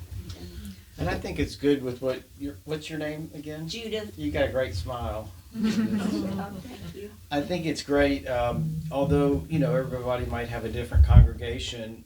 Even when I was at a congregation that was very, very large, the pastor would say from the pulpit, he said, if you can only be here for 1.5 hours a week, do not come in here and hear me preach. You need to be in a class. Yeah. Oh, yeah. In a regular class that meets consistently. And, for example, we had a praise that happened in our life recently, and my teacher was born in another country and raised here. He has a father that's still Hindu. He's never let his 3 daughters spend one night at their home alone, because he thinks they're idol worshipers. But yet, anyway, he asked me this week, he just texted me this morning, he says, hey, would you and your wife be willing to share your story tomorrow in class? And it's like, I didn't even have to think about it, because God had done something really neat that I want to get. He knew about it, and he asked me to share it, to encourage others. But I think what I heard a few weeks ago from another couple, your neighbors, a guy and his wife, just hearing from one another what he's doing really does encourage. So I think even in those phases of trials, it's good to have other voices to be there for you. Yes, yes. It's good to hear when God's been faithful in other people's lives, because that encourages us when we're going through hard times. It's good to know that people are praying for us, or even giving us actual, help if we're struggling with something like, cooking dinner for us because we're going through a hard time, or anything like that. It's just good to have those Sunday school encouragements. class people, Or knowing there's somebody that you can call and you can cry with, or they send you cards and call you and Yes. keep you up with what's going on. It's good. Yes. Good thing. All right, number 7, last one. Pet a cat. That's number 7. Enjoy the basic blessings of life. Don't trade those away, chasing the tinsel. Just take time. I have a hard time with this. Smell the roses, take a hike, pet a cat, read a book, enjoy a meal, enjoy it. Like, I'm good at eating it quick, enjoy the meal. Be present Uh, for some moment yeah. during the day, at least once Yeah. during the day. Yeah. Completely So it present is with what you're doing. not just a chore. Yeah. There's so many blessings right around us. We have a backyard that has woods and everything, and we put a bird feeder out there, and which also I guess is not good, because it turns out that at a certain age you start liking to watch birds, apparently. But so anyway, it's true.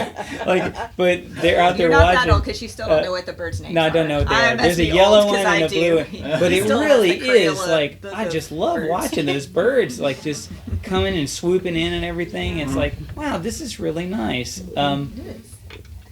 So Philippians 4:8-9. What's true, honorable, just, pure, lovely, commendable, excellent, worthy of praise. Think about that stuff. And I have found that enjoying the basics helps. I don't know, I'm watching those birds and I go, it's okay. There's neat stuff here. It's a good life. And when the raccoon finds the bird feeder, Yeah. he likes the bird feeder. I It's guess still Yeah. really adorable that he figured out with his little paws how to Oh, reach my in word. the bird feeder. Gross. Or we used to go on roller coaster tours, Yeah. like just stuff like that. What's like a real good simple blessing of life like that you like to do when you can do it? I like to do ballparks. Ballparks. Yeah. My goal is to see every major league ballpark. Mm. Oh, and That's wow, fun. that's on a neat. tour, or I've got less than 5 left. Oh wow, But that's Wow. impressive. Yeah. what's neat is I found out, like, Darnell and I were in Boston for my work about 8 or 9 years ago, and we couldn't pay for a ticket to go to the game Mm. because it was a Yankees Red Sox game, but we could go on a tour for $17. Yes. It was like a Okay. 2-hour tour.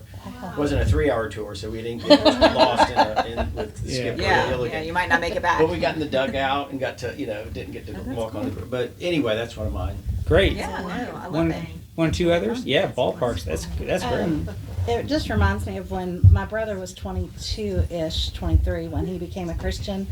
And the first thing he told me, we were in California, and he called me to tell me, and he said, Katrina, the sky is so blue and the grass is so green. And it was, it reminded me of the verse of where God takes the blinders off your eyes, and he was Yeah. seeing God's beauty. And I don't know, it just gives me chills thinking of it, that this young man in his early 20s saw God's beauty in a whole new light. And I just still think that's, Wonderful. something to remember of God's, just That's great. his beauty. That's also convicting. I was thinking the other day, like, when's the last time I looked up and just stared at clouds? And I remembered I was in graduate school. Like, that was the last time I just sat there and stared at the clouds. But I used to. When I was a kid, you see shapes and people, and So, all right, one last one. Any other simple pleasure that you like to do? Planting flowers. Planting flowers. Yeah. Get your hands in the soil. Good. Yeah. Good. That's one I can plant wonderful them, thing they to just die. You and the samurai warriors, they like to plant flowers because it Turns helps out them you not have go to- crazy. Do things Yeah. after you plant them. Yeah, good. So what we have here then, let's see, what do we got here? So we got, this is one way you could be, be lazy, don't commit. Now, you could be a hard worker but still not to commit to people. That's happening a lot these days. A lot of people are afraid of getting married. I don't want to get married.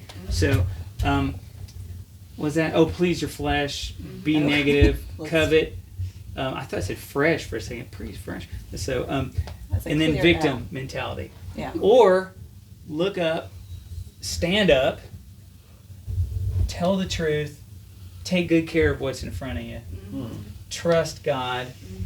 Those got to go together, those two. That He's going to take you where He wants to take you.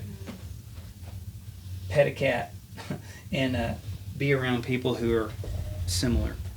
That's not to say only be around people who are similar, because Jesus was not. But He recharged with people who had His values. It takes that sometimes to really be out there and really care, especially in harder environments. It takes a safer one. So anyway, so that's a lot. I've kind of went too. If we were doing this every week, that would be a 7-week series, easy. But we're trying to boom, let's just give them everything at once. And if that's useful, take what you think is useful. Thoughts? Anything? Does that make sense? Really good. Yeah. Very good. Excellent. Very good. But it depends on Psalm 1. And I have found it to be true.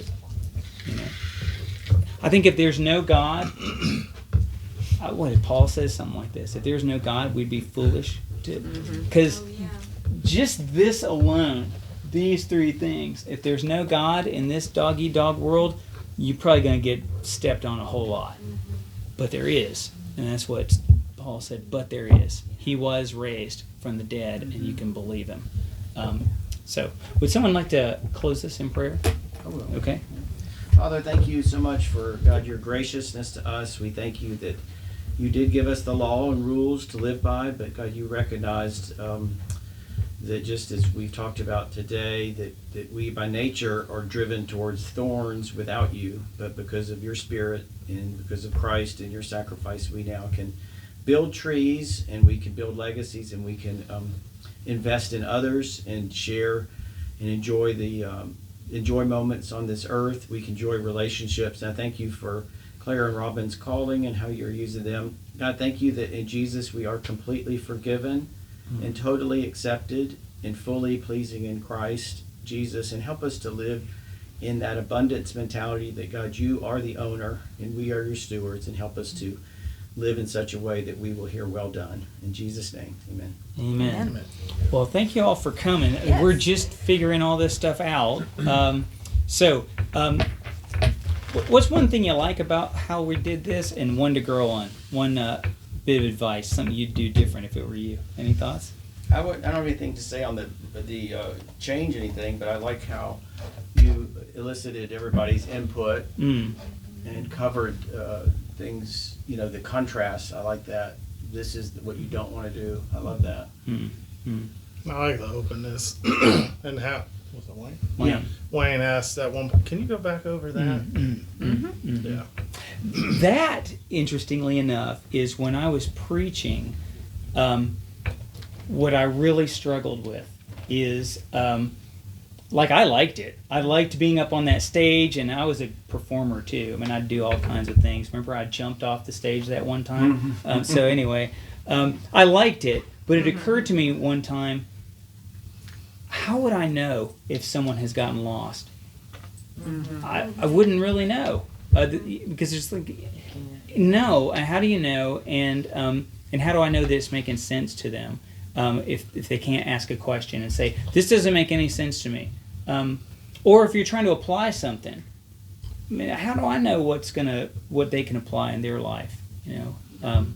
So that's actually has a lot to do with why I wanted to not be preaching and wanted to be doing this, because you can't know unless someone comes up later and says, I didn't understand what you were saying. Here's a teacher right here. How did you find out whether they were on track with what you were telling them or not? Or have they been out in left field, or were they hanging on, or I was just thinking without about that. embarrassing so they never talk again? Yeah. I was just thinking about that because I taught math in high school, and it's really, really easy to lose them. Really. Yeah, I stay lost all the time. Yeah, and a lot of times if you stop and you say, does anybody have any questions? If they're lost, nobody's going to say anything because they're lost. Yeah. It's So embarrassing. they're not going to, yeah. Yes, They're not going to yes. say anything. So the only ones in that situation who ever really make it through were the ones who put their hand up and say, we're going to have to stop right here because I'm lost.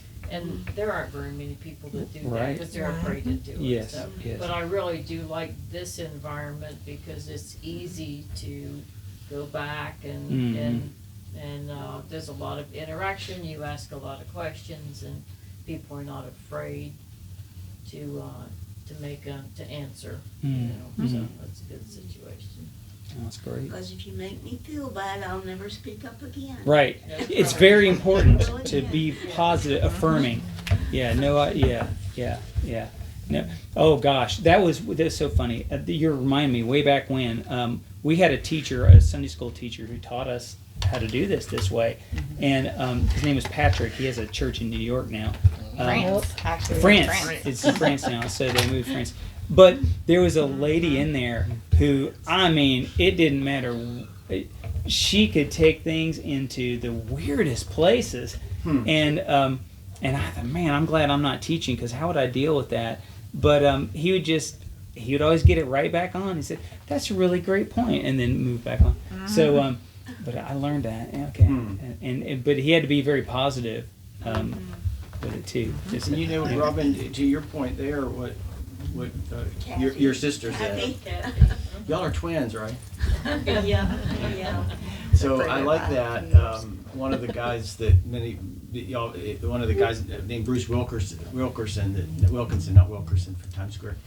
He talks about the laws of the learner and the laws of the teacher. And his teacher in Dallas was a guy that Howard Hendricks, who a lot of people from Howard Hendricks, legendary. And he said that he would not let the students get out. He felt it was his responsibility to make the students learn. I mean, that it is. So he wasn't concerned. So I think to be a teacher, Jesus spent as much time with the 12 answering their questions or trying to get them to understand as he did with the multitudes preaching. To me, I think teaching is I'm not going to say one's better. I don't understand. They have their I don't like place. the term preaching, because I feel like preaching's like just one-sided. Yeah. And you don't know necessarily it's on the other side. I'm not going to say I listen and learn from people, but I feel like teaching where you can interact is much more of I think it's a much more growth. It's a deeper, more intimate, I love that aspect. Yeah, we started talking in the Bible, like looking at the whole of the Bible, like how many sermons are there in the Bible? There's not a whole lot of Just a times where few. there was just a straight up sermon. Mostly it's times of teaching. And if you think about the ones that were given, particularly if they're red letter, I mean, he didn't really make any mistakes. So think about that. I mean, the interactions. It's true. He already knew what people were He thinking, knew. but he still asked questions. Yeah. Like, well, He did. Yeah, he did. Of course, Paul, man, he got that kid killed. Preaching so long, and then he kept going.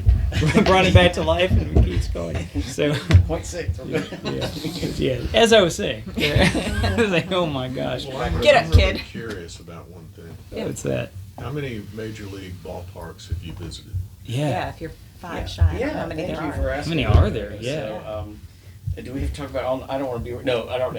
So We're great done. question. So Yeah. my first one that I dreamed about as a middle schooler living in Florida is we were going to go on a choir trip to Houston and the Astrodome. And it's about the time that That's a big one. The Bad News Bears? TV show would come out and they play there. They did. And I could not sleep like in the months. I was like, what's it going to be like? I want to run the bases. And I still remember going to the Astrodome. Yeah. That was my very first one. Oh wow. And to answer your question, I've done the math on that, but I've been to more parks than there are teams, because I went to the Astrodome when I was in 12 or 13 or 10, 11. But then when I worked for a company based out of Houston, public company, the name is still in center field there, and we had a box for a celebration. And so I was at Minute Maid Park, which is the Houston revision for the Astros. And then I got a chance to go to the old Turner Field. Then I've been to Fulton County Stadium, and of course I've been to Truist Park. So that's 3 Yeah, we got 3 for right one here. team.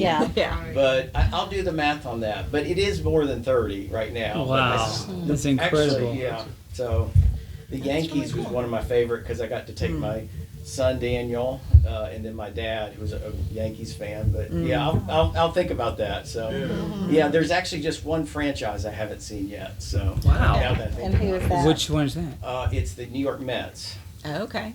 Oh. They're kind of our rivals. So now that I think about it, yeah. Okay. But, Enemy yeah. territory. We saw him at Stadium, didn't we? So what's your other favorites? You said the What's- Yankees was my, one. Where my favorite? Well, thank you for my favorite's probably either where Baltimore, the Orioles play, is the. I've never got a chance to talk about it, but I love Baltimore Stadium. Baltimore. What do they call it? Where the train tracks are? Y'all know. I'm not. I love Baltimore because you look at the seats there, and they're BB, like Baltimore. That was the team Babe Ruth was drafted by. Was the Baltimore whatever B's were. It was like backwards, and he grew up in Baltimore.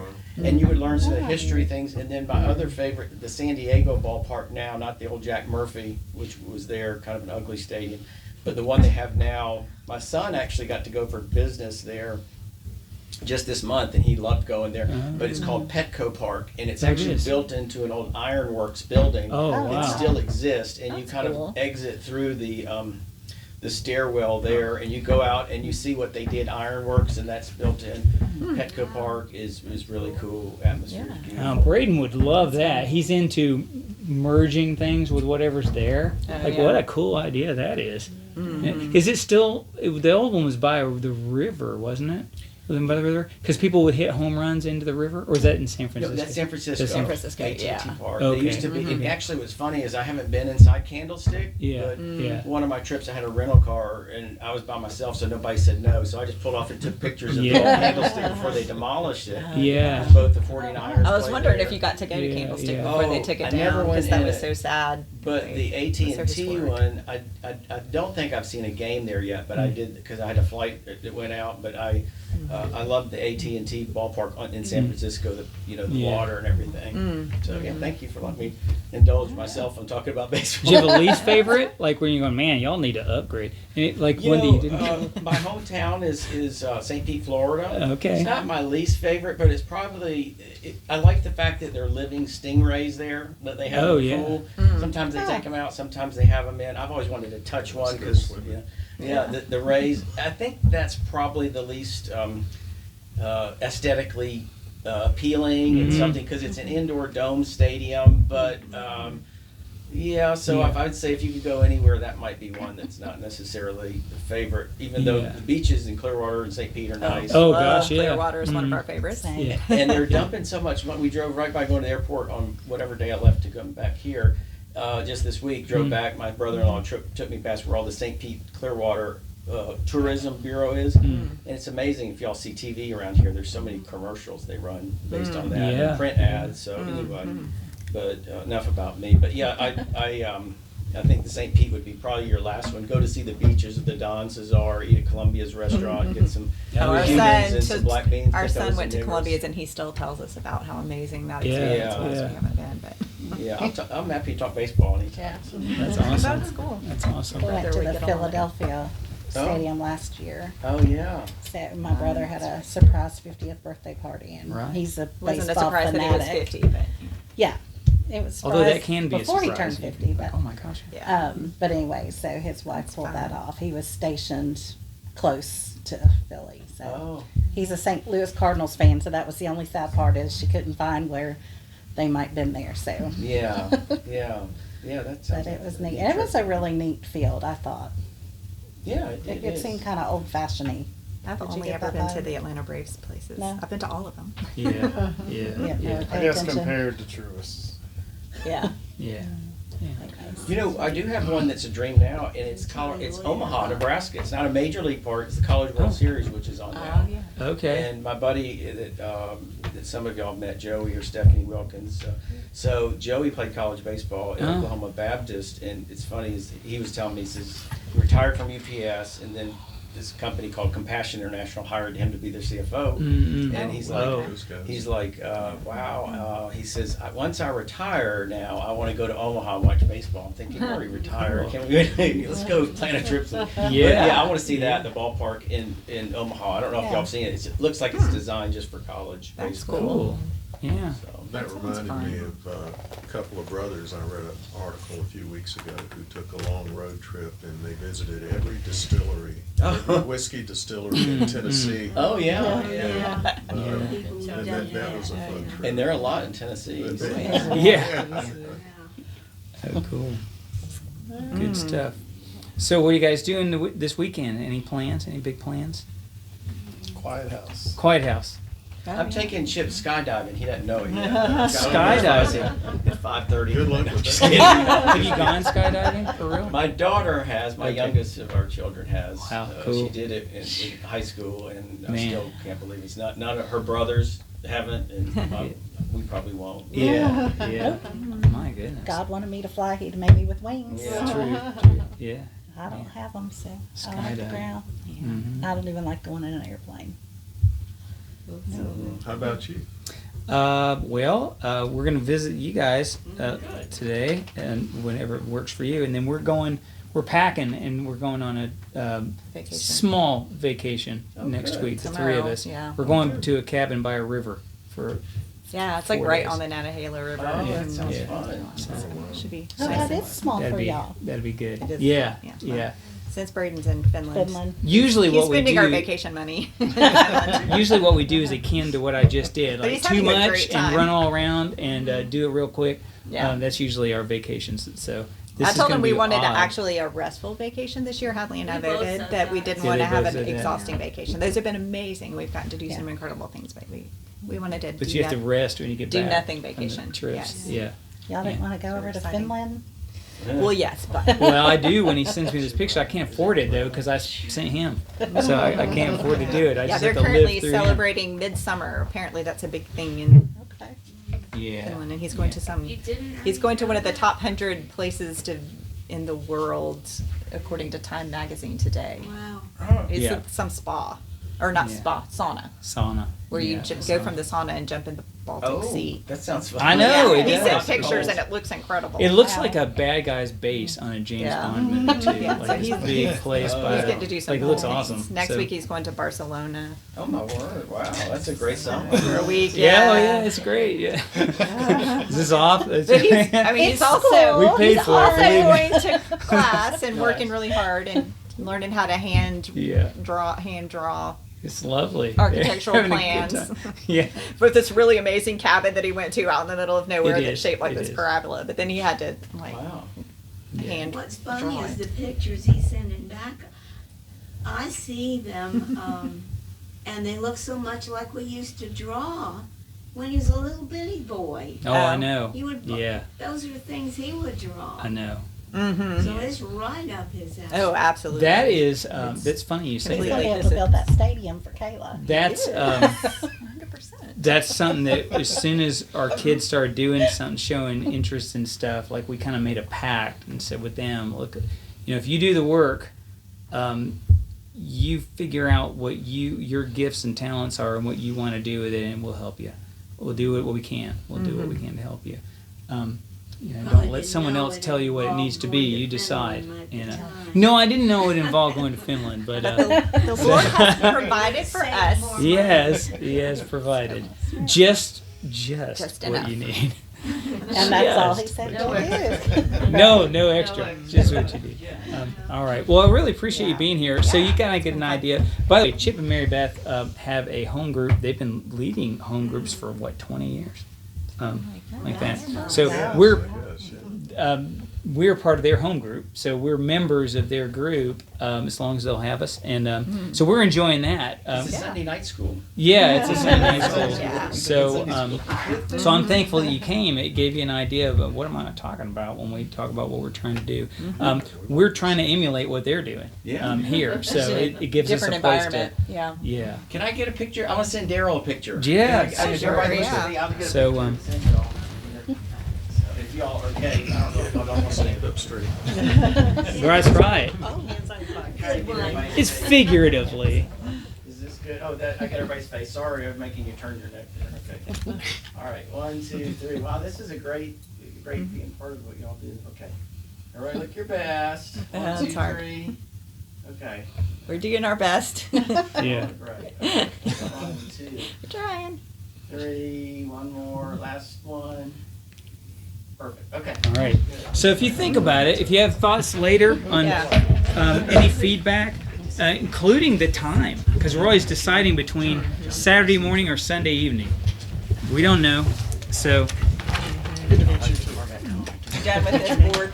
yeah, I'm done with it. Beat it to death. Pleasant Katrina I've ever heard of. The rest of them people I've heard of.